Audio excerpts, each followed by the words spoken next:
Boa noite a todos, a você que está aqui conosco, participando dessa noite com a Andréia, uma palestra realizada pelo PPG-7 em parceria com o curso de especialização em tratamento de minério CENTIM e também o Laboratório de Modelagem, Pesquisa e Processamento Mineral, LAMPMIN, todos da UFICAT. É uma satisfação ter você aqui conosco, Andréia. Andréia, que é egressa no programa de pós-graduação em Ciências Exatas Tecnológicas, doutora aí no início do ano, mestra em Química, graduada em Pedagogia e Química pela UFG, graduada também em Medicina, em Química Medicinal, pela Universidade de Beira, interior Covilhã, né? Portugal, me desculpa aí. Foi aluna de iniciação científica por 2 anos, desenvolveu pesquisas da área de eletroquímica ambiental, com aplicação de tratamento de efluentes industriais. No mestrado, ela desenvolveu pesquisa na área de química ambiental, com ênfase em estudos de conjugação das técnicas de coagulação química e eletroquímica para a parte de tratamento de efluentes. E no doutorado, já no PPG-7, desenvolveu pesquisa sobre os processos oxidativos avançados. Atualmente, a Andréia é professora no Magistério Superior, aqui na Universidade Federal de Catalão, tá? Também é professora de nível fundamental na Escola Municipal, foi professora de Química no Instituto Tecnológico de Goiás, Aguinaldo de Campos Neto, né, o ITEGO-ACN.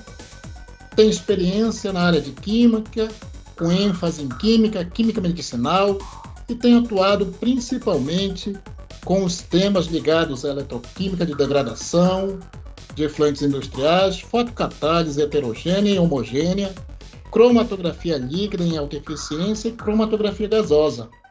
Andréia, é uma satisfação te receber aqui conosco, tá? E o palco digital é todo seu, tá bom? Tá bom, muito obrigada. Então, a minha pesquisa do doutorado foi sobre o tratamento de efluente de esgoto pela integração de processos de coagulação e oxidativos avançados.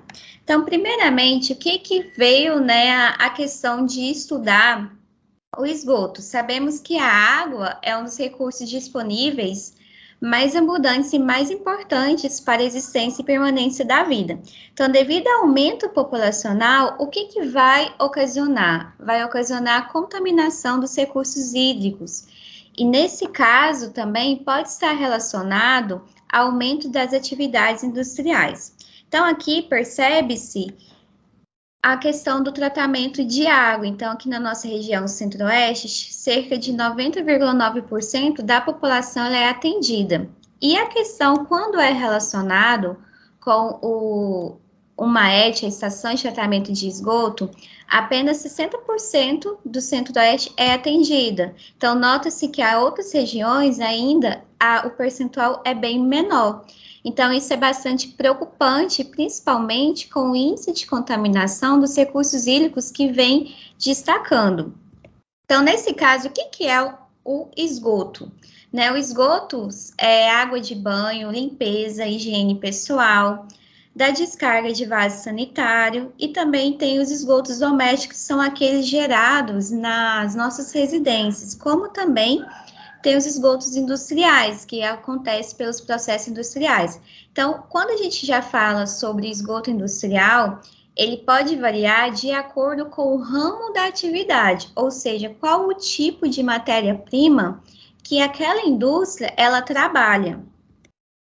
E nesse caso, os esgotos podemos encontrar micropoluentes, como por exemplo os desreguladores endócrinos. E por que deve preocupar com esses desreguladores? Que eles acontecem, né, eles causam alguns efeitos adversos nos organismos expostos, mesmo com concentrações realmente muito baixas. E esses desreguladores endócrinos, eles são detectados, encontrados no esgoto, vários tipos e várias classes. E por que, né, essa preocupação, né? Eles podem interferir no equilíbrio, ou seja, ele vai alterar a parte do sistema endócrino, a questão da saúde, o crescimento e também a reprodução. Desse fato, por eles serem considerados desreguladores endócrinos, eles ligam diretamente ao órgão, ou seja, ele vai alterar totalmente a função desses órgãos, sendo que eles vão funcionar como receptor desses hormônios. Então, a partir do momento que vai se tornar um receptor de hormônio, faz com que altere a parte metabólica desses hormônios. E onde que pode ser encontrados? Nos efluentes de esgotos, águas superficiais, sedimentos marinhos, no solo e lodo biológico. Dentro desses desreguladores endócrinos, que vem sendo destacado aqui também fizemos a parte da pesquisa, foi o 17-beta-estradiol, E2. Então, ele é um estrogênio mais potente, pertence ao grupo esteroide, que podemos observar pela sua estrutura, e ele também, né, como a estrona e o estriol. Ele é responsável tanto pelo crescimento da mama e epitélio reprodutivo, como também na maturação de ósseo e desenvolvimento sexual. E ele apresenta baixa solubilidade de água, com 13 miligramas por litro. Nesse caso, o que o E2 ele causa? Né? Ele causa diversas desordens no organismo, como câncer, osteoporose, doenças neurodegenerativas, doenças cardiovasculares, resistência à insulina, lúpus eritematoso, endometriose, obesidade e doenças cognitivas. E o 17-beta-estradiol, ele é um hormônio, ele é encontrado no nosso organismo, como também pode ser usado na reposição hormonal. Então, as mulheres em menstruação, 3,5 microgramas por litro, em homens 1,6, as mulheres em menopausa 2,3 e as mulheres em gestação 259. Então, a preocupação é que esses desreguladores endócrinos, nesse caso especificamente o E2, ele chega no meio aquático principalmente por meio do esgoto doméstico. E também outra fonte pode ser também questão da produção agrícola. Nesse caso, o que é feito primeiramente, né, nessa pesquisa? Foi estudado a parte da coagulação para retirar, né, as impurezas desse efluente de esgoto. Então, o que é a coagulação? A coagulação faz com que a desestabilização das partículas coloidais e suspensas por meio de ações físicas e as reações químicas. Então, os coagulantes que mais vêm sendo empregados são os coagulantes químicos, como sais de alumínio e ferro, mas também pode ser utilizado coagulante natural, onde as espécies são hidrolisadas. E o que acontece nessa parte da coagulação? Então, quando é adicionado o coagulante, faz com que há a colisão das partículas desestabilizadas, onde há a formação desses flocos maiores e, por fim, a parte da sedimentação. E os processos oxidativos avançados? Os processos oxidativos avançados são aqueles que geram radicais livres, como, por exemplo, o radical hidroxila, que ele é altamente oxidante. Ou seja, ele pode oxidar diversos compostos orgânicos e recalcitrantes, ou seja, aqueles que são difíceis de ser degradado pelo ambiente, e faz com que a mineralização completa, ou seja, a formação de gás carbônico e água. Então, nesse caso, existem diversos POAs, né, que tem a geração de radicais hidroxila, como, por exemplo, a fotocatálise heterogênea, a ozonização, o sonofento, o fotofento e eletroquímico. Esses dois em destaque são o que foi utilizado nessa pesquisa. O processo fotofento, ele é caracterizado pela geração do radical hidroxila por meio da decomposição do peróxido de hidrogênio, que é catalisado pelos sais de ferro em meio ácido. Então, aqui temos, né, o ferro, geralmente utilizamos o sulfato ferroso, juntamente com a adição do peróxido de hidrogênio. Então, essa reação aqui, essa primeira, chamamos a reação de Fenton. Então, temos também o processo Fenton, que não é utilizado a presença da luz.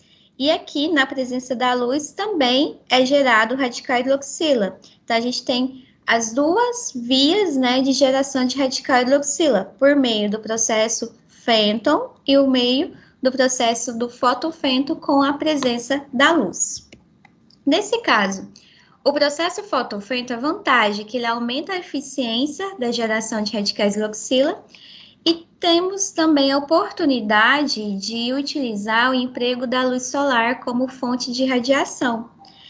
E o fotofento, ele tem um dos parâmetros que requer uma maior atenção para que aconteça essa geração de radical hidroxila é trabalhar no pH ácido, pH 3, porque ele vai proporcionar uma máxima eficiência na degradação. E quando já trabalha com pH com valores maiores, pode também haver a formação do precipitado ferro 3.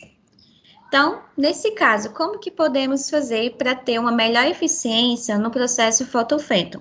Primeiramente, a otimização da concentração do íon ferroso, ou seja, temos que verificar qual é a concentração ideal que vai ser trabalhada, porque dependendo da concentração, pode aumentar a turbidez, pode haver o sequestro de radicais hidroxila e a coloração pela presença de ferro 3+.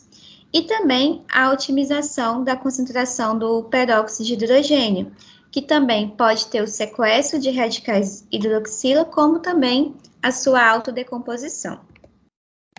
Então, as vantagens de trabalhar com o processo fotofento: temperatura e pressão ambiente e reagentes de fácil obtenção e estocagem. As desvantagens: desperdício de oxidantes e limitação em função da solubilidade do ferro de pH, tanto é de 2,5 a 3, ou seja, tem que trabalhar em pH ácido. O processo eletroquímico, que é o outro tipo de POA que foi trabalhado nessa pesquisa, ele gera radicais hidroxila que tem a capacidade de degradar a matéria orgânica. Então, ele permite trabalhar em temperatura ambiente. E nesse caso, o processo eletroquímico, o elétron, ele é o principal reagente para gerar oxidantes e tornando uma tecnologia bastante vantajosa. E nesse caso, para que ocorra a degradação dos compostos orgânicos, o que vai influenciar durante o processo eletroquímico? Vai influenciar o tipo de eletrodo. Então, o tipo de eletrodo, ele é o principal pela eficiência na oxidação eletroquímica. E nesse caso, um dos eletrodos que vem sendo estudado e destacando nessa parte de degradação de efluentes industriais é o diamante dopado com boro, porque ele apresenta um alto sobrepotencial para a reação de desprendimento de oxigênio, uma fraca adsorção de moléculas polares, e isso faz com que a mineralização completa, ou seja, a formação de gás carbônico, água e sais minerais. Então, aqui temos a reação, né, do diamante dopado com boro em meio aquoso, onde o radical hidroxila ele fica fracamente adsorvido na superfície do eletrodo, e nesse caso faz com que a mineralização completa, ou seja, a formação de CO2 e de água. E aqui é só mostrando por que ele vem se destacando, né? Então, podemos ver que dentro dos eletrodos que são estudados, o diamante dopado com boro, ele apresenta o maior potencial de oxidação e também o sobrepotencial para a reação de desprendimento de oxigênio. Então, quando ele tem esse maior sobrepotencial para o desprendimento de oxigênio, ele vai oxidar diretamente as matérias orgânicas que são encontradas nesses efluentes, ou seja, nenhuma reação de competição vai atrapalhar a degradação da matéria orgânica. E o processo fotoeletrofento? O processo fotoeletrofento é a junção do processo fotofento juntamente com o processo eletroquímico. Então, nesse caso, quando a gente trabalha tanto o processo fotofento como o processo eletroquímico, vamos ter dois mecanismos individuais, mas atuando simultaneamente e gerando os radicais hidroxila, que é com a finalidade realmente de degradar a matéria orgânica. Então, nesse caso, temos a geração do radical hidroxila que vai ficar adsorvido na superfície do eletrodo e o radical hidroxila na reação de fento com fotofento, porque também vai ser realizada na presença de uma radiação. Então, os objetivos dessa pesquisa é realizar o tratamento de efluentes de esgoto por meio da coagulação química, utilizando cloreto férrico e utilizar os processos oxidativos avançados na degradação do 17-beta-estradiol, o E2, e avaliar esse efluente para o lançamento em corpos hídricos, lembrando que em algumas cidades aqui do nosso estado não tem uma ET, então o esgoto ele é lançado no recurso hídrico mais próximo das residências. Então, aqui é a parte experimental. Então, esse esgoto, ele foi coletado na cidade de Ipameri, Goiás, onde não tem nenhuma ET. Então, ele é descartado nesse córrego que ele corta a cidade. Então, foi coletado nesse córrego. E aqui são os parâmetros analisados. Percebe-se que a turbidez tem um valor alto de 7.285 unidades enfilométricas de turbidez e apresenta uma grande quantidade de DQO, que é a demanda química de oxigênio, de 11.419. E, além disso, outros parâmetros que requerem uma maior atenção, principalmente, né, que é descartado dessa maneira nesse córrego. Então, fizemos também uma análise elementar, semi-quantitativa, EDX, então podemos observar grande quantidade de ferro presente nesse efluente. E aqui a parte da coagulação química. Então, utilizamos esse jar teste e variamos a dosagem do coagulante, porque também para a coagulação temos que ter esse cuidado de variar, né, a dosagem ou a concentração do coagulante químico, como também a variação de pH, para a gente verificar, né, qual vai ser o melhor resultado. Isso baseando em um parâmetro, nesse caso a gente baseia-se tanto na turbidez como também na DQO. Então, nesse caso, na coagulação, temos primeiramente a velocidade de rotação rápida durante 1 minuto, onde utiliza 100 rotação por minuto. E em seguida, uma etapa de mistura lenta por 20 minutos a 40 rotação por minuto. Quando finaliza essa etapa lenta, é assegurada a sedimentação por 60 minutos. A cromatografia líquida de alta eficiência foi utilizada para monitorar a concentração do hormônio durante os POAs. Nesse caso, é feita a fortificação do hormônio do esgoto após a coagulação, com uma concentração de 25 ppm. Então, utilizamos esse aparelho, onde a coluna trabalhada é C18, o volume de injeção 20 microlitros, a vazão de 1,25 mililitros por minuto, a fase móvel, o tampão fosfato com uma concentração de 0,0 mol por litro no pH 6 e a cetonitrila, sendo uma proporção de 80 por 20. E o comprimento de onda, 210 nanômetros.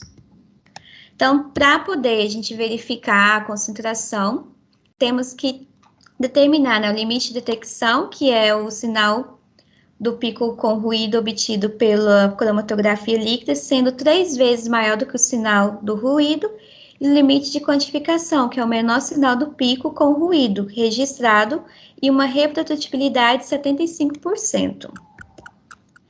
Fizemos também uma curva analítica, onde preparamos o E2 em uma concentração de 1.000 miligramas por litro, fizemos a diluições de 0,1 até 75 miligramas por litro, e nesse caso sempre foi feito a triplicata e a média de aritmética da área do pico.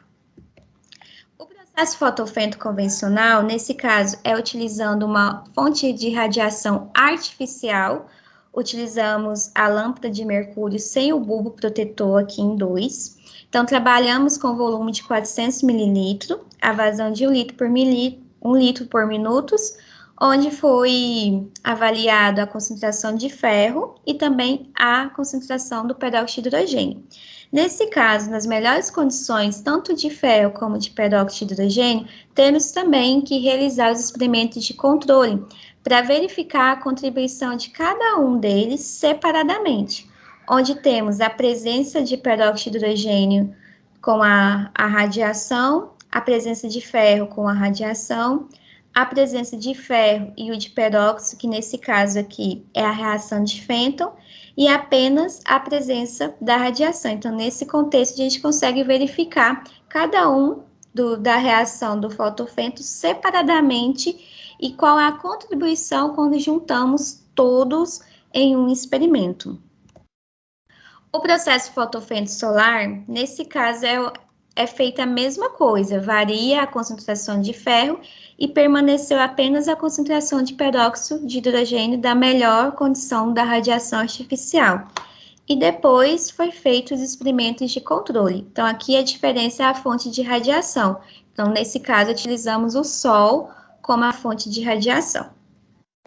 E o processo eletroquímico, utilizamos esse reator, onde aqui temos o tipo filtro prensa, onde fica o eletrodo, temos o eletrodo de trabalho, que é o diamante dopado com bório, que é 36 centímetros quadrados, e o ácido inoxidável, que é o contra-eletrodo.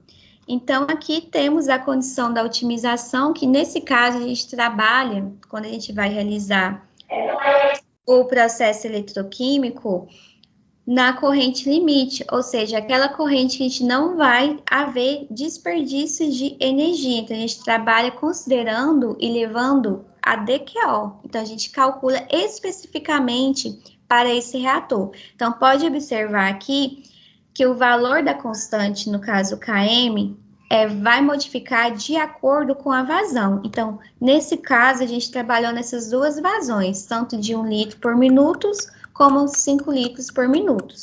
E o eletrodo suporte foi utilizado sulfato de sódio a 0,1 mol por litro. Então, nesses processos oxidativos, trabalhamos por 2 horas ao processo de degradação. E o processo fotoeletrofento solar. Então, aqui temos a junção do reator eletroquímico com o reator de fotocatálise. Então, e o que é a diferença? Aqui a diferença, né, é a fonte. Então, aqui a gente está aplicando uma corrente, estamos trabalhando com a inserção do sulfato ferroso, com a inserção do peróxido de hidrogênio, com a reação do fotofento, juntamente com a aplicação da corrente no processo eletroquímico. Então, por isso é o processo fotoeletrofento solar. E aqui o monitoramento durante todos esses experimentos, né, a turbidez, a cor, o odor, o pH, a quantidade de ferro, nitrito e nitrato, fósforo, cloro total e livre, cloreto, dureza, os mesófilos e coliformes termotolerantes e também o odor pela cromatografia gasosa. Então, para a cromatografia gasosa, utilizamos acoplamento com espectrometria de massas, onde utilizamos o modo headspace. O que quer dizer? Colocamos o efluente em um recipiente, onde utilizamos um receptor de borracha, e aqui é inserido. Então, essa inserção dessa caneta, ela tem uma fibra de SPME. Então, a gente coloca essa fibra, onde vai absorver os voláteis que estão presentes nesse efluente. Então, essa fibra ela não encosta no líquido, a gente coloca em uma estufa por 60 graus Celsius por 30 minutos, o recipiente vedado, depois faz a inserção e aguarda um pouco para poder fazer, né, os voláteis ficar armazenados na fibra, e depois é levado para fazer a leitura e a identificação dos compostos. Então, aqui eu separei aqui os resultados, primeiramente, da parte da coagulação química e depois da parte dos processos oxidativos avançados. Então, aqui na coagulação, temos aqui a variação da concentração do coagulante e a variação do pH. Lembrando que a turbidez efluente bruto é de 7.285 unidades nefilométricas. Então, temos o quê? Que aqui, em vermelho, temos as melhores condições de remoção de turbidez de acordo com a concentração. Então, a partir do 100, 150, 200, 250, então aqui tem nos pHs, a gente escolheu essas melhores condições para realizar a demanda química de oxigênio. Então, aqui temos os resultados da remoção da demanda química de oxigênio, levando em consideração os melhores resultados de turbidez. Então, aqui podemos observar que a concentração do coagulante de 200 mg por litro no pH 7, tivemos a remoção de 99,10%, praticamente 100% de remoção. Então, a partir disso, escolhemos essa concentração e nesse pH para poder prosseguir com os POAs. Então, aqui é só o gráfico mostrando a variação do pH.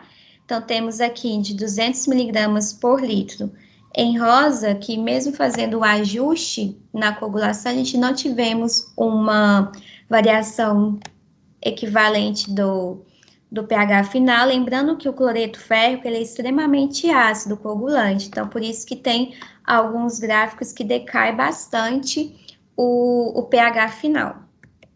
E aqui as fotografias no pH 7, então aqui temos as diferentes concentrações utilizadas do coagulante.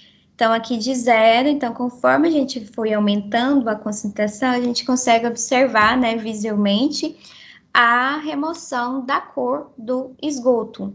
Então, né, e pelas análises, temos aqui a remoção de 100% de turbidez e de 99% de DQO. Então, aqui o antes e o depois.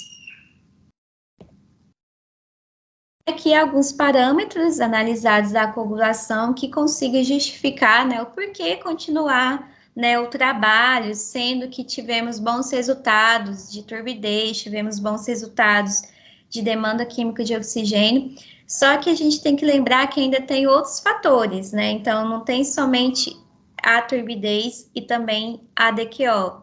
Então aqui a gente nota-se a questão da toxicidade, nota-se também os micro-organismos, alguns outros parâmetros físico-químicos que precisa ser reajustado de uma forma para minimizar o impacto que esse efluente ele ocasiona quando ele é descartado diretamente, que é o que acontece. Aqui também a questão, né, do EDX, a gente consegue ver que o ferro a gente conseguiu diminuir, e esse cobre a gente justifica que teve esse maior percentual, que foi uma leitura que equivale, como é uma análise semi-quantitativa, às vezes tem alguns interferentes na leitura. E agora, né, os resultados da cromatografia líquida de alta eficiência e dos POAs. Então, primeiramente, temos que identificar, né, temos que separar. Como o efluente é real, tivemos que fazer separadamente, primeiro, né, qual que é, né, onde que vai ser o tempo de retenção do E2, onde que vai ser o tempo de retenção do esgoto. E se eu juntar, será que vai sobrepor? Como que vai ficar, né, quando eu for partir para a cromatografia líquida de alta eficiência? Então, aqui em A, temos o hormônio E2, uma concentração de 1000 ppm. E depois, temos aqui em B, né, o esgoto após a coagulação, então aqui a gente consegue, né, ver esse pico aqui inicialmente do esgoto. E aqui, quando a gente fez a fortificação, ou seja, eu coloquei, né, 25 ppm, 100 miligramas por litro do E2 no esgoto após a coagulação e fiz a injeção. Então, aqui eu consegui separar, né, os picos, porque aqui eu tenho somente o esgoto após a coagulação. Porque quando a gente vai partir para os processos oxidativos, podem formar outros compostos que podem sobrepor. Então, primeiramente, né, era eliminar o mínimo, né, das coisas que poderiam interferir nessa primeira condição da cromatografia líquida. Então, a curva analítica, onde a gente teve uma boa linearidade, o limite de detecção foi de 0,05 e o limite de quantificação de 0,1. E aqui já começamos com os POAs, então a gente consegue verificar, né, a degradação, o perfil de decaimento exponencial, onde aqui em preto temos o sulfato ferroso com a menor concentração de 0,015 gramas por litro e o peróxido de hidrogênio de 9,97 gramas por litro, que está aqui. Já em verde, tivemos o aumento da concentração de sulfato ferroso. Então, a gente teve aqui um aumento em 10 minutos na área do E2. Então, isso justifica de algum composto que pode ter sido formado durante a degradação que saiu no mesmo tempo do E2, e por isso teve esse aumento. E aqui em vermelho, tivemos a concentração intermediária de 0,025 gramas por litro.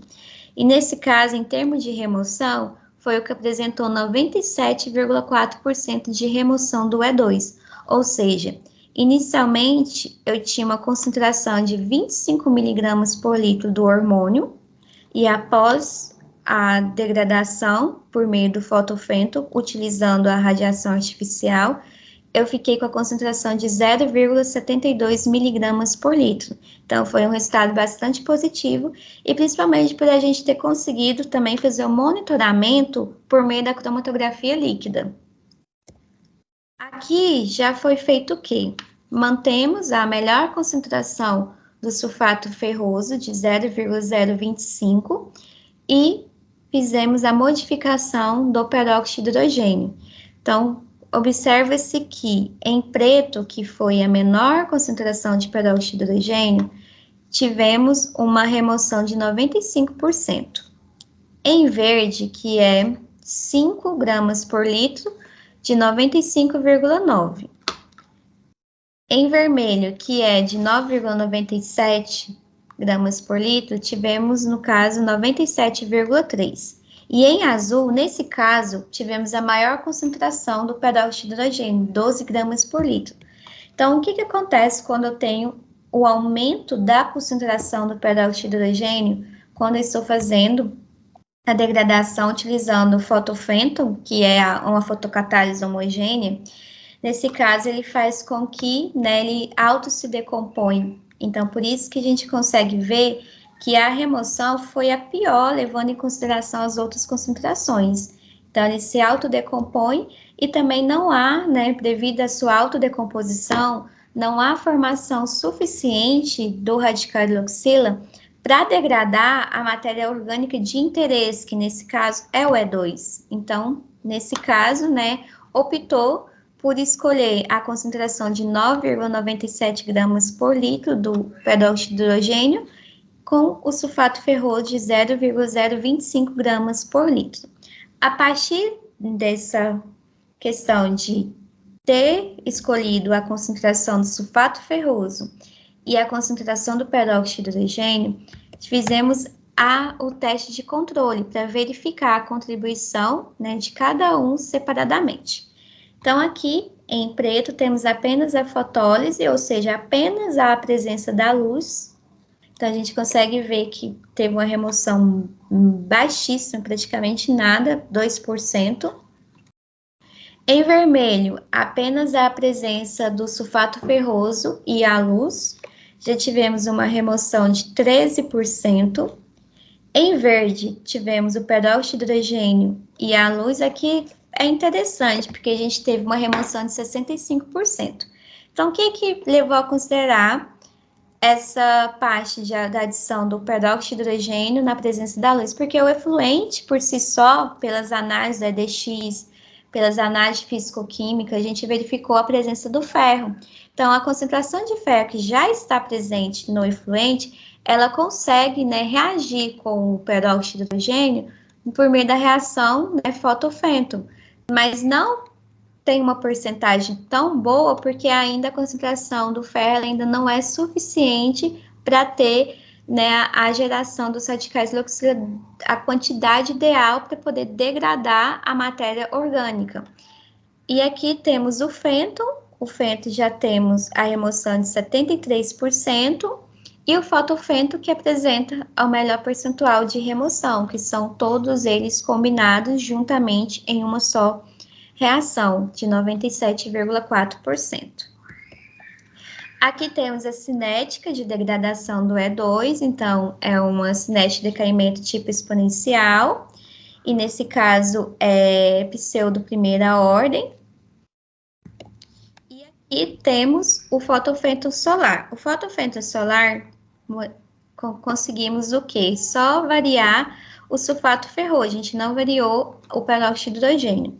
Então, aqui tivemos resultados excelentes também, então a gente optou por escolher o melhor, o percentual de remoção, né, quase 100%, que foi 0,025 gramas por litro, que é o mesmo da radiação artificial. Então, aqui só modificou o quê? A fonte de radiação. E aqui os ensaios de controle. Aqui o de controle, o que ficou interessante foi o verde, a gente for notar, e o azul, o fenton. Então, a gente pode ver que o verde, ele começou aqui, né, que inicialmente, como tem grande quantidade do E2, né, como adicionado 25 miligramas, inicialmente esse perfil a gente consegue ver a degradação, ela vai mais rapidamente, depois ela quase não varia muito a concentração, porque já tivemos, né, a degradação máxima da presença do hormônio. E aqui em verde, apenas com o peróxido na presença da radiação, no caso solar, a gente teve uma remoção maior do que a reação Fenton, tá? Então, aqui a gente vê o tanto que a mudança da radiação, ela modifica também os resultados, porque no outro, o Fenton apresentou um percentual maior do que apenas o peróxido e a presença da radiação. Mas o fotofenton é o que apresenta, né, o melhor resultado, com uma remoção de 99,4%. Aqui também continua tendo a cinética de degradação, pseudo primeira ordem, então a gente pode observar que inicialmente, né, a degradação acontece rapidamente por conta da grande quantidade de matéria orgânica e depois elas já vão permanecendo mais constantes, vão variando pouco. Então, aqui em 120 minutos, então, a pseudo primeira ordem também.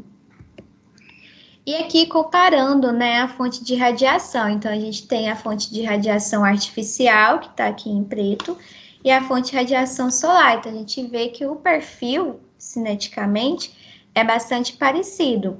Então, aqui vai mudar também a questão do volume do reator. Os reatores utilizados são diferentes, não são os mesmos. Então, aqui a gente consegue verificar e ter também, pela radiação artificial, a gente conseguiu também ter uma ideia, né, que o processo fotofenton, ele vai dar certo. Então, a gente testou a primeira artificial, que era mais fácil, que é de bancada, a gente não precisa que o tempo nos ajude, né, porque quando a gente vai fazer esses experimentos, a gente tem que contar, né, com o sol. E aí, verificar também os horários. Então, a gente utilizava um site do IMET para ver a fonte de radiação solar. Então, eu sempre tentava manter os experimentos o mais próximos possíveis dos valores, para a gente ter o resultado mais parecido e conseguir, né, repetir os resultados, ter esse certo controle. E aqui, o processo eletroquímico. Então, o processo eletroquímico, tivemos que trabalhar com duas correntes aplicadas, ou seja, nesse caso, a intensidade de corrente aplicada de 12 mA por centímetro quadrado com a vazão de 5 litros por minuto. E quando a gente trabalha nessa vazão, tivemos a remoção de 99% do E2, então a gente consegue ver aqui pelo decaimento. Então, por que eu fiz em duas vazões? Porque essa vazão de 5 litros por minuto é apenas quando utilizo o reator eletroquímico. Quando eu já vou utilizar o eletroquímico junto com o fotofenton solar, a vazão ela cai. Então, eu tinha que comparar também o eletroquímico em outra vazão, para me ver a contribuição desse processo separadamente. Então, aqui, com a vazão de 1 litro por minuto, então a gente observa que a densidade de corrente fica de 3 mA por centímetro, a gente já tem uma remoção de 86,5%.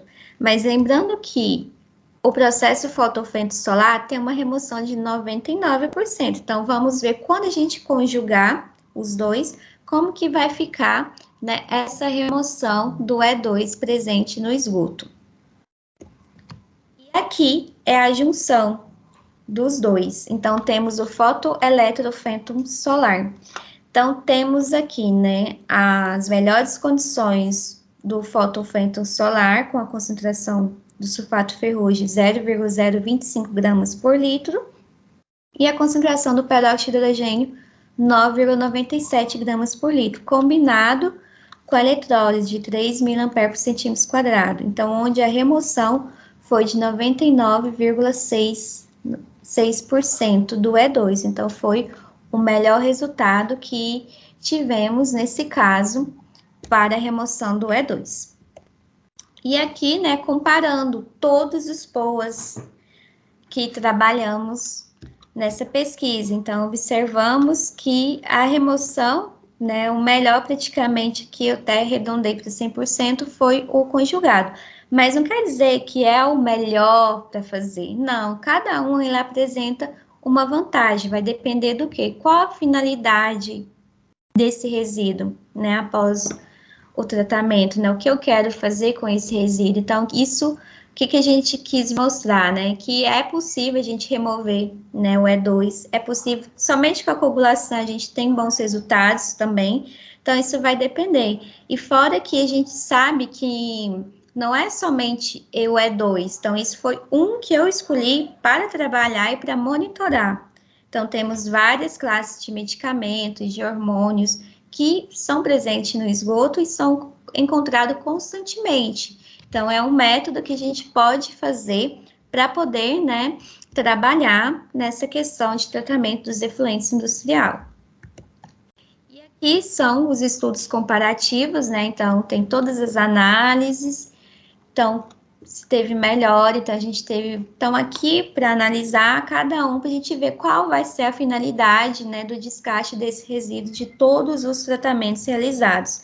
Então, é interessante que os coliformes termotolerantes, a partir da coagulação, depois da coagulação, em todos os POAs, conseguimos eliminar todos. E aqui, a cromatografia gasosa, então a gente consegue ver a intensidade dos picos, ou seja, as presenças dos compostos orgânicos voláteis aqui do efluente bruto, e conforme a gente foi trabalhando com a coagulação, a gente já conseguiu diminuir a intensidade, e com os PO a gente conseguiu diminuindo. E o que foi interessante durante essa parte aqui, a gente consegue ver, né, o branco da fibra, e o fotoeletrofento solar que eu escolhi para mostrar que praticamente o que restou, né, de compostos orgânicos voláteis foi apenas o que estava realmente, né, o branco da fibra que a gente faz. E aqui são as identificações dos compostos encontrados no efluente bruto e após a coagulação e em todos os POAs. O que a gente ficou bem, assim, teve aquela atenção maior durante o estudo foi a presença desse composto, Versalide, ou ele também pode ser conhecido como musque. Então, esse composto, ele está muito presente em amaciante, tudo que apresenta muito cheiro. E alguns estudos recentemente, quando eu estava pesquisando para escrever a minha tese, pode estar associado também esse composto com câncer de mama, porque ele vai acumulando no organismo. Então, a gente conseguiu identificar isso no esgoto, tanto na presença no esgoto bruto e após a coagulação química. Então, isso mostra que a coagulação ainda pode ter compostos que são tóxicos para a saúde. E após os processos, a gente conseguiu eliminar esse composto. Então, isso justifica também o porquê ainda continuar com o estudo, além do hormônio. Então, a conclusão, né, observa-se que a coagulação química a gente consegue um resultado bastante satisfatório e associando com os processos oxidativos avançados, principalmente quando a gente juntou, né, as técnicas, né, os dois POAs, a gente teve um resultado bastante satisfatório e que a gente conseguiu, né, diminuir a concentração do E2, praticamente eliminar a presença do E2 no esgoto. E essa combinação da coagulação e do POA é bastante promissora e que também, né, uma vantagem nesse caso é a utilização da radiação solar, que é uma alternativa muito eficiente quando se busca fontes energéticas mais limpas e principalmente aqui na nossa região, que a radiação é bastante forte e a gente consegue monitorar também pelo site e consegue ter bons resultados. E aqui meu agradecimento, né, ao PPG7, ao Instituto de Química, que é onde eu fazia todo o experimento, que era no Lapam, a FAPEG, que na época eu tinha a bolsa, e a UFICAT, e a todos pela oportunidade de estar aqui apresentando o meu seminário.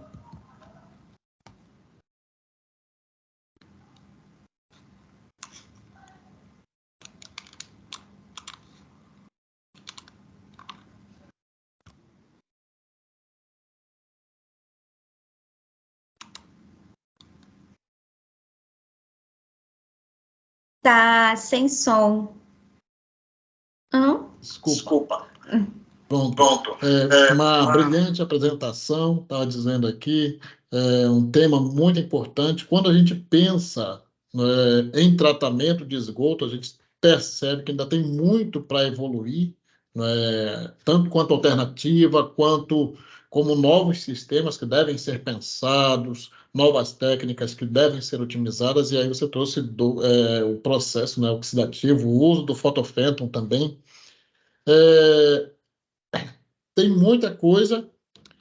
Lógico que você focou aí na questão dos esgotos domésticos, não é o efluente um pouco mais doméstico.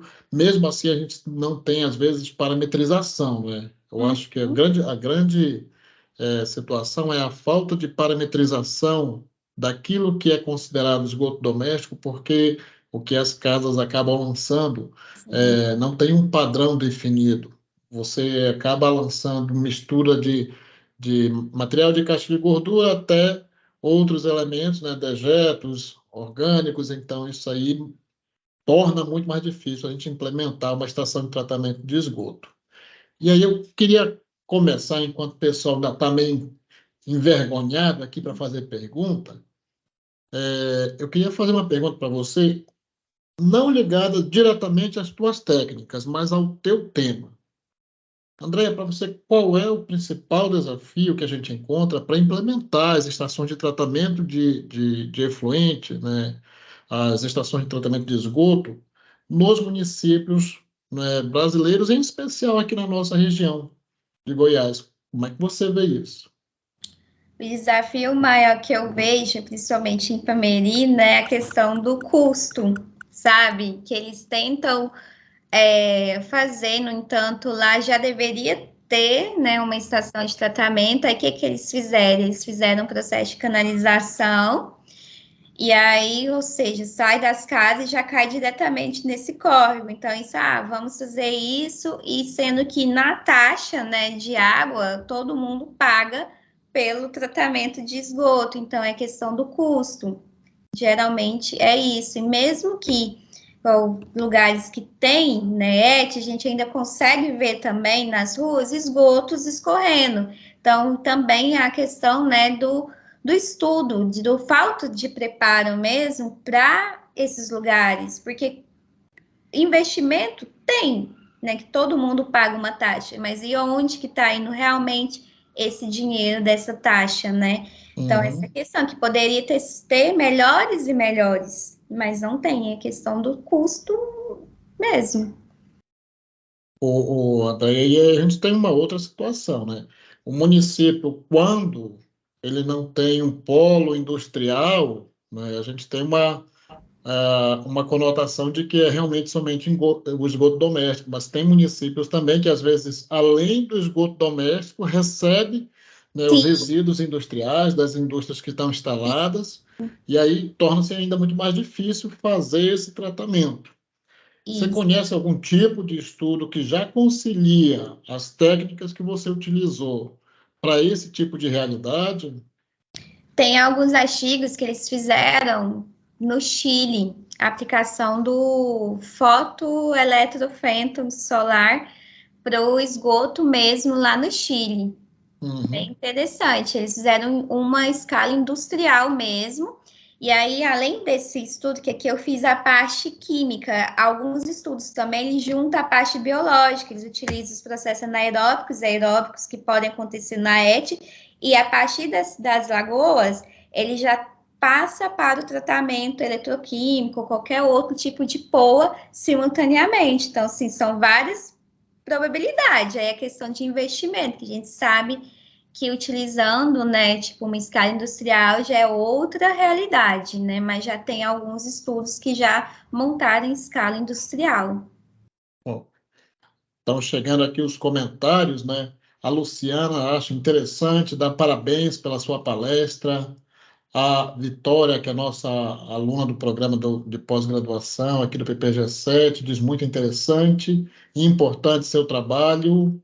A Bruna, que também é do PPG-7, da nova turma, dá os parabéns pela palestra. E aí ela faz uma pergunta: esses métodos de POA já estão aplicados no tratamento de esgoto? Principalmente hoje os métodos que vocês, com os resultados próximos daqueles que você já chegou. Hoje a gente já tem realmente essas aplicações. Então, hoje tem as aplicações, né, mas não atuando no caso aqui a gente tem a SAI, né, não atuando em uma empresa literalmente, mas já mostra que pode ser eficiente. Agora, em questão de custo e benefício, aí isso vai depender do local, né? Tipo assim, o quanto que o local vai estar, né, disposto a poder pagar, vai depender da disposição mesmo, porque a gente viu que cada um desses POAs, eles conseguem ter bons resultados. Então, o eletroquímico, né, temos o diamante da Padre com boro, o eletrodo, ele não é barato, né, então é um eletrodo caro. Então, isso, a área que eu mostrei, 36 centímetros quadrados, mas a minha escala industrial, a área tem que ser bem maior para poder conseguir ter o mesmo resultado que eu tive em escala laboratorial. Então, isso vai depender, mas a vantagem do eletroquímico, a gente tem o eletro, a gente não está adicionando nada, eu não modifico o pH, então tem essa vantagem. O fotovento, a vantagem é o quê? Sulfato ferroso para o hidrogênio, o custo é baixo, não é caro. Mas a desvantagem, pH ácido. Então, isso vai depender realmente do que tá. Tem como eu ajustar? Tem. Hoje em dia tem outros sais de ferro que também está sendo bastante estudado para fotocatálise homogênea, que permite trabalhar com pH 6, pH 7, que é o ferroxalato de potássio. Então, tem outras probabilidades. Então, isso vai depender, né, de qual técnica que eles estão, porque elas todas vão mostrar bons resultados. Mas e qual finalidade? Né? Aí tem que fazer outras análises mais aprofundadas para a questão do que eles vão fazer com esse efluente, né, após. Ô, André, eu acho que até você já fez um comentário sobre, na sua resposta, você já acabou tecendo um comentário sobre a próxima pergunta, que é da Vitória. Né?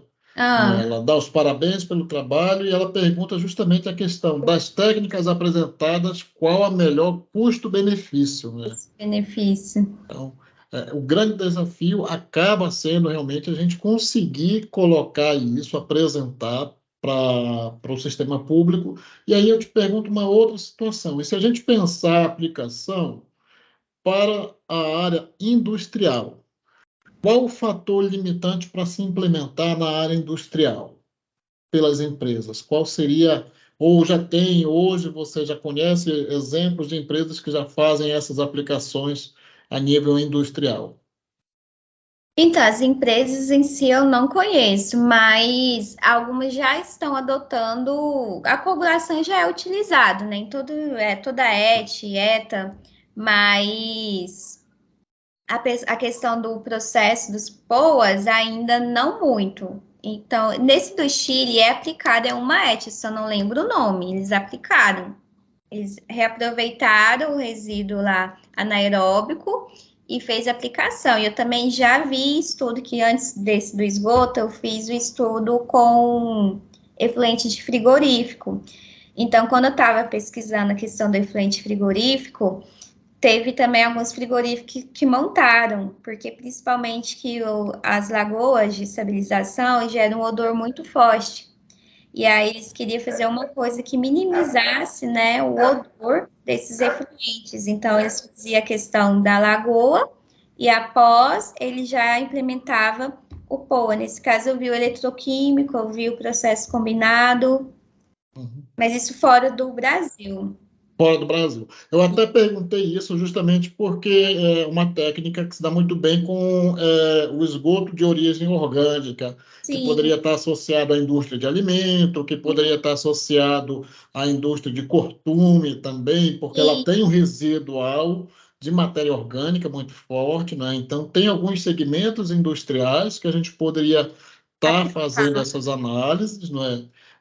Lógico, a questão do esgoto doméstico, ele é também um passivo que a gente precisa encontrar aí em termos de tratamento, mas por isso que a pergunta vem instigando, a gente vai procurando, será que não dá logo para fazer um outro estudo aí né? Eu comecei a fazer com o frigorífico, eu trabalhava ainda com as duas linhas, a vermelha e a verde. Aí, assim, tem estudo nessa linha, já nosso grupo de pesquisa fez com resíduo de tintas também, e agora eu fiz com do esgoto, e também são feitos, nesse caso, apenas com água potável também, principalmente com a finalidade mesmo de degradar esses micropoluentes. Uhum, Porque na água é encontrado, porque aqui as técnicas no qual eu trabalhei tem, né, o limite de detecção, só consegue até ainda a concentração é relativamente alta. Então, por isso que eu tive que trabalhar nessas concentrações, que foi o que eu consegui trabalhar e consegui verificar, né, na cromatografia. Mas alguns outros equipamentos, e se a gente for ler os artigos, são encontrados em água potável, esse é 2. uhum, E aí ele justifica, né, e mostra estudos do processo que consegue realmente eliminar a presença do E2 nessa água. Que isso que também é um fator muito preocupante, porque a gente vê que está no esgoto, né? Então, e aí a gente fica um pouco a pensar, né? O que se a água que a gente está bebendo, literalmente, ela tá, né, 100% nada dessas coisas, porque é complicado que a gente uhum. verificar. André, tem uma pergunta aqui bem interessante do Yuri, né? Ele saúda, diz boa noite, cheguei um pouquinho tarde, mas ele pergunta quais os principais poluentes orgânicos e inorgânicos que podem ser encontrados aí nos efluentes de esgoto. Se tem pelo menos quando você estudou, se há um levantamento de uma padronização, de uma variação, né, desses efluentes em nível nacional ou mesmo dentro do estado, se já está definido. Tem, aqui no Brasil, não tem assim, a gente tem a CONAMA, né? Que é a nossa Uhum, legislação de descarte de efluentes. Mas aí tem vários parâmetros, igual a concentração de ferro, qual que tem que ser, né? Então a gente encontrou ferro no esgoto, a gente encontrou cobre nesse esgoto que eu estudei. E os medicamentos eu não encontrei, porque são as técnicas que a gente consegue determinar. Mas é uhum, comum encontrar paracetamol, ibuprofeno, esses medicamentos de classe simples, que a gente sabe que causam sérios danos ao meio ambiente, mas que tem mais uso da população, que são medicamentos que são comprados, né, sem a receita. E esse desregulador endócrino, nesse caso eu coloquei o E2, mas os outros também, que são o hormônio e os hormônios dos contraceptivos, que no caso os anticoncepcionais também são bastante encontrados. uhum. Então, esses Mu- já são comprovados. Então, se você for avaliar, você vai ver uma lista lá de vários estudos, artigo de revisão, quais são as concentrações que foram encontradas. E a maioria está ali, maior que o limite permitido pelas legislações internacionais, que aqui no Brasil a gente ainda não tem uma legislação que mostra, né, qual é a concentração, principalmente esses compostos orgânicos que podem ser encontrados. Uhum. É uma lacuna que fica aí na nossa resolução 430 do CONAMA, que fala justamente do lançamento de efluentes. Uhum. Aí eu pergunto, com relação ao seu trabalho, se quando vocês coletaram ali a água do que estava sendo lançada, se vocês tiveram a preocupação de determinar coletas a montante e a jusante para determinar o impacto causado no córrego ou só fizeram a análise para o tratamento do efluente? Fizemos somente análise para o tratamento do efluente, porque foi assim, esse trabalho foi o plano B, porque o frigorífico que eu trabalhava, ele fechou durante a pandemia, né? Então aí a gente teve que correr. Aí a gente falou assim, não, vamos continuar o estudo com o mesmo foco, a gente só vai modificar mesmo o efluente de estudo. Uhum. São Mas isso, mas gera impacto, porque eu sou de Ipameri, então assim, eu vejo o tanto que esse esgoto que é lançado nesse que corta a cidade, primeiro é na época do calor, o aumento de insetos, assim, é extremamente gigante na cidade. A cidade fica, assim, cheia de muriçoca, é um pavor, né? Fora o odor. E, além disso, lá tem empresa de óleo. E aí eles descartam o óleo nos córregos. Então, assim, os peixes direto, você olha assim no córrego cheio de peixe morto. E então tem essa questão da lei, não é só esgoto, igual por isso que teve até o cobre aí, que eu acho que pode ter sido alguma indústria de laticínio tem por perto, também descarta tudo no córrego. Então não é só o esgoto doméstico, então eu trabalhei com a mistura de tudo. Então, assim, eu até queria identificar realmente tudo que tinha, mas aí são métodos e métodos a mais que deveria ser complementado para o estudo. À medida que, lógico, o tempo vai limitando durante o processo de doutorado, né? A pandemia também, lógico, ela acabou atuando aí como um limitador, um fator limitador em muitos estudos, mas a gente vê que os resultados eles são promissores, tanto para o POA, para os POAs que foram apresentados, como também há aí um desdobramento que pode ser feito posteriormente, né, que é determinar a questão dos impactos associados no próprio córrego. Eu observo uma preocupação que eu sempre tenho, gosto também muito da área ambiental, é justamente a questão de você ter a caracterização do corpo d'água, que muitas das vezes as cidades elas não têm essas informações, né? Não têm os profissionais também ali habilitados para ter acesso e fazer esse tipo de monitoramento, e a gente tem um desdobramento que às vezes o córrego que é lançado, vai servir de alimentação para um corpo d'água maior, de onde é coletada a água de abastecimento em algumas situações. Então, é bem crítico, né, esse sistema. Crítico. Esse córrego, a sorte que o abastecimento é o mesmo, só porque pega lá no início, entendeu? Então, é para você ver que tanto que é preocupante a gente ver. Muito interessante. Mudando um pouquinho, eu vou aproveitar aqui a sua presença conosco, né? As pessoas estão ali digitando, né? Eu convido a você, quem está aqui conosco, quiser perguntar, a Andréia está conosco, se quiser ligar a sua câmera e fazer a pergunta também direta, fica disponível, tá? Mas aí eu vou fazer uma outra pergunta, Andréia, já relacionado a ao tratamento dos efluentes com uma alta taxa de inorgânicos. Você tem algum estudo que foi conduzido ou que você conhece para essa outra vertente de efluente? O eletroquímico, ele consegue. Uhum. Consegue, então aí a gente teria uma alternativa de manter mesmo o processo Porque o efluente de curtume, ele tem grande presença de cobre. Isso, e aí você consegue utilizando o cromo, de cromo. Isso, Isso é cromo. cromo. Você utilizando o eletrodo, dependendo do material de eletrodo, aí você vai modificando, você consegue ter uma remoção muito boa. Uhum. De... A Maria Rosa faz aqui o comentário, dá os parabéns pela palestra, diz que foi excelente.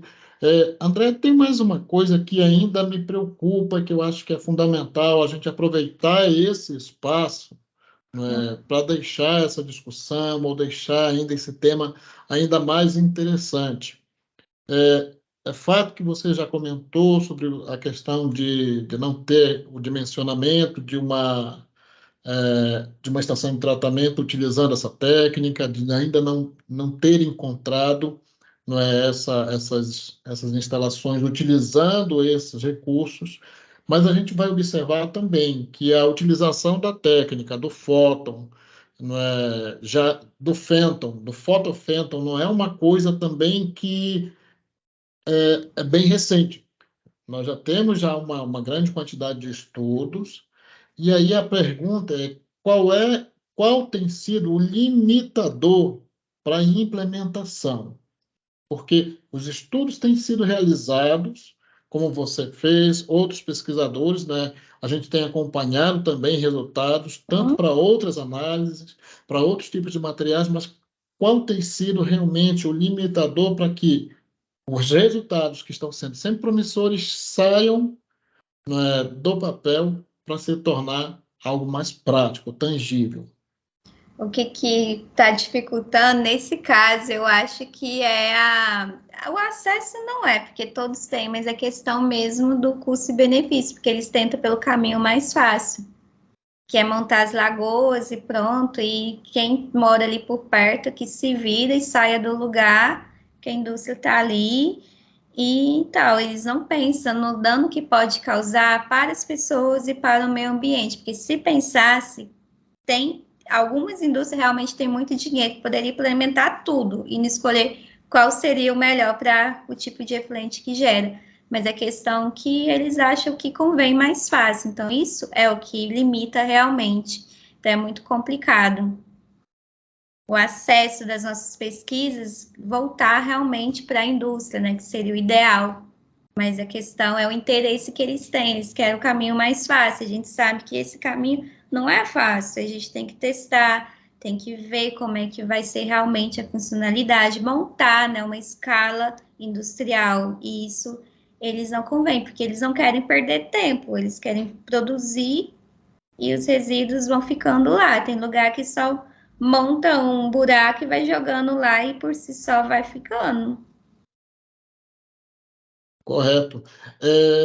Eu tenho uma perguntinha, eu acho que ficou mais um diálogo aqui nosso. Eu volto a dizer, para mim foi um tema sensacional, né? Você está trazendo aí um tema muito brilhante, muito atual, né? Eu volto a convidar as pessoas que estão conosco nesse momento a participarem.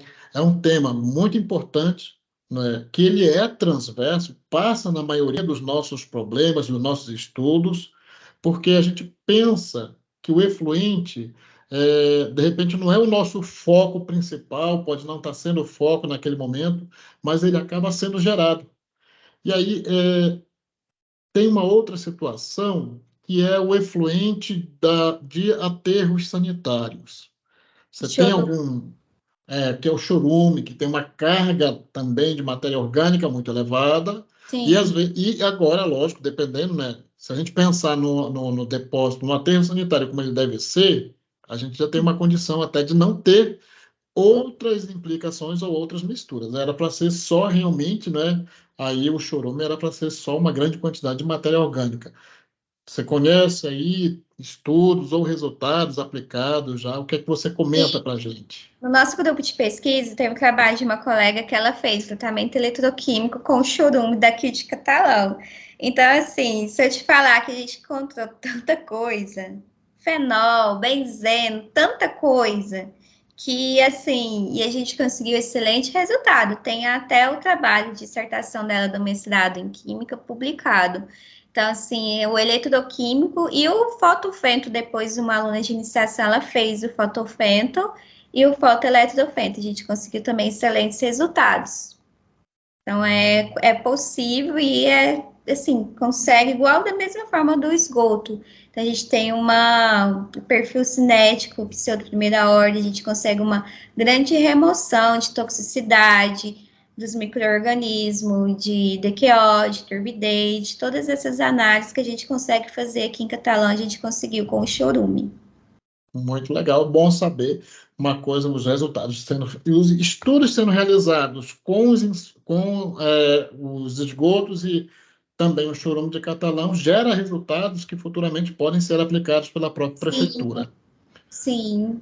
A Bruna, ela tem uma pergunta, né? Ela posta aqui dizendo o seguinte: saindo um pouquinho do foco do trabalho em relação aos insumos no tratamento de esgoto, é utilizado a poliacrilamida, que é considerada tóxica? Você sabe informar? Nesse caso, não, porque no meu caso eu não utilizei nada dessa questão. Tá. E aí, eu tenho primeiro a agradecer, tem gente ainda escrevendo, agradecer sua participação aqui conosco, né? Parabenizar pelo sucesso que foi a sua apresentação, no doutorado e agora conosco aqui, está aqui conosco, é uma coisa assim, essa troca de conhecimento entre os alunos que estão no programa de pós-graduação, os alunos que estão no curso de especialização de tratamento de minérios. Como eu falei lá, nós temos uma disciplina de tratamento de efluentes voltado especificamente, um pouco mais centrado na área de mineração, onde se tem contaminantes boro, cromo, e aí você tem outras características, porque os efluentes acabam sendo o próprio cianeto, né, que advém do processo, né, então a gente tem outras características, mas a mineração acaba também produzindo esgoto, né? Toda a indústria que produz esgoto, ela aí precisa entender que ela precisa fazer esse tratamento. Então, também serve para aqueles alunos que estão aí conosco e que são lá do curso de especialização em tratamento de minério. Tá? Andréia, eu agradeço imensamente a sua participação aqui conosco, tá? A sua disponibilidade em trocar essas informações, em fazer essa apresentação maravilhosa, em estabelecer esse bate-papo. Tá? Chegou mais uma pergunta do Sávio. Ele diz boa noite. Também chegou um pouquinho atrasado, mas queria saber como os processos de coagulação e oxidativos avançados podem remover compostos tóxicos presentes nos efluentes de esgoto. Então, a coagulação, ela consegue remover mais, vamos falar assim, como pré-tratamento, né? Mais as sujeiras, partículas que estão ali sólidas no efluente. Por quê? Porque não tem como eu pegar aquele esgoto daquela forma e jogar nos reatores. Vai manchar e eu não vou conseguir remover, que ele vai começar a grudar tudo. Então, primeiramente, a gente tem que ver uma forma de remover essas impurezas que estão no efluente, principalmente no HPLC, que eu nem posso injetar isso no HPLC. Para quem nunca fez, a gente ainda, além, depois da coagulação e depois do esposo, eu ainda tenho que passar no filtro de 0,45 para poder para fazer a injeção. Então, sempre eu tenho que passar no filtro, tudo certinho, porque senão entope e não consigo fazer a análise. Até eu posso estragar o equipamento. Então, ele é bem sensível. Então, a coagulação, a gente consegue remover, né, as impurezas. Então, por isso que é utilizado numa estação de tratamento de água, né? Então, a água do rio, então, eles fazem o processo de coagulação para remover essas partículas que estão suspensas e pronto, primeiramente. O POA, o que é feito? A gente utiliza para degradar os compostos orgânicos que estão presentes nesses efluentes industriais.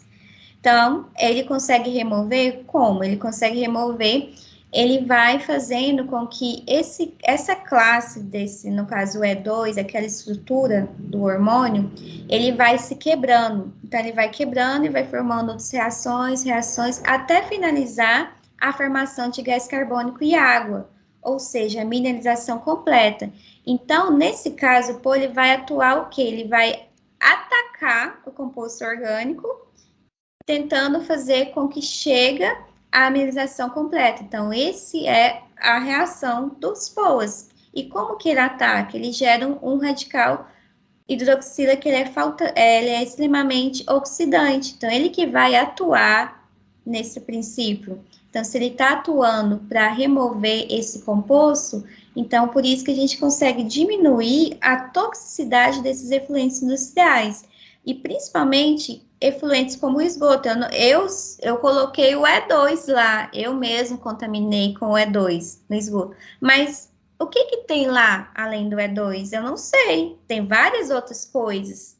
Então, ele vai fazer com que ele vai diminuir essa quantidade de matéria orgânica por meio dessa reação do radical hidroxila, que vai tentar mineralizar o máximo possível desse composto. Então, quando a gente trabalha com resíduo real, a gente tem que ter esse cuidado, porque a gente não está... Aqui eu coloquei um composto conhecido, que eu tive controle, mas eu tenho outras coisas que também vai reagir no meio dos POAs. Então, a gente tem uma matriz que ela é bastante complexa. Então, por isso que, às vezes, assim, o efluente, eu não tenho controle. Hoje eu vou coletar lá, tá, vai dar certo. Amanhã Pode ter outra coisa, alguém ingeriu um outro medicamento, tá lá, descartou, a indústria resolveu descartar outra coisa lá no meio, então é complicado a gente ter esse controle, mas esse é o fundamento mesmo do POA. Aí complementando, fazendo também uma observação sobre essa questão do sábio, né, Sago? O que a André tem colocado, a gente já observa que as estações de tratamento de esgoto, principalmente aquelas que já estão implementadas em algumas cidades, né, elas vão tratar uma carga variável, né, o tempo todo. Então, você tem que estar fazendo monitoramento constante, fazendo ajuste constante. A princípio, as técnicas de coagulação, elas são técnicas de pré-tratamento ali, justamente para, junto com a filtragem, retirar esses sedimentos maiores, né, que ainda são pequenas partículas, mas quando aglomera, a gente consegue facilitar o processo de remoção para continuar a etapa de tratamento. Então, tem ali, né, uma parte que é fundamental, você não consegue implementar nova técnica sem utilizar o que já existe no mercado. Então, fazer pré-tratamento, fazer coagulação é fundamental para que se faça, se alcance êxito, né, nessa questão dos efluentes. Então, aí tem todo um cenário, como a Andrea bem colocou, a gente tem aí essas variações de carga.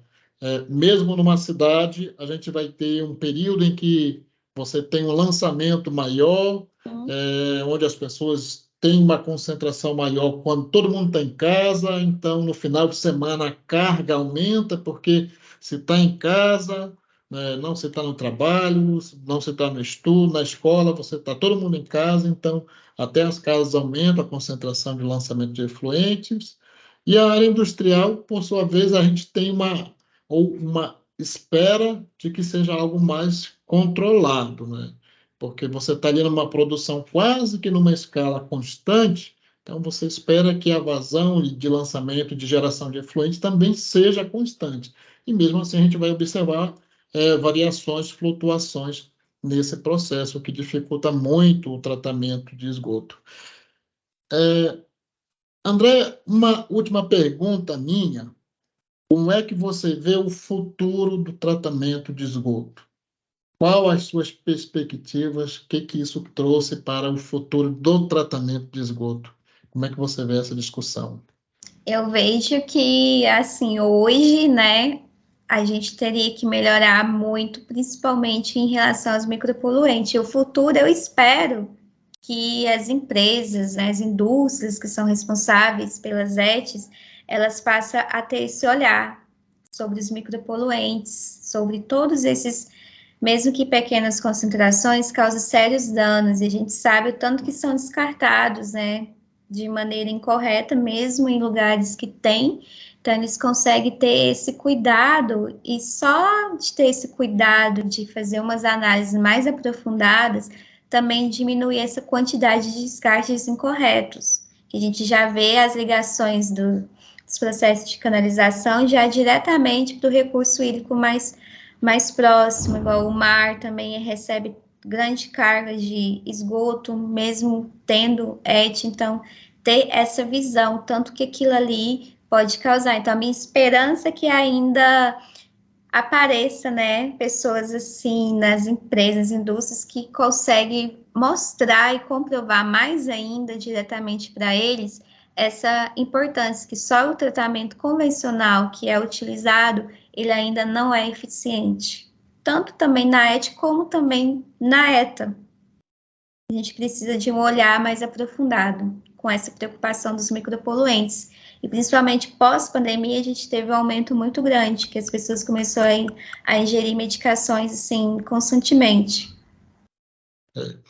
Essa é uma preocupação que a gente deixa, é um tema que, se a gente for explorar, não se esgota.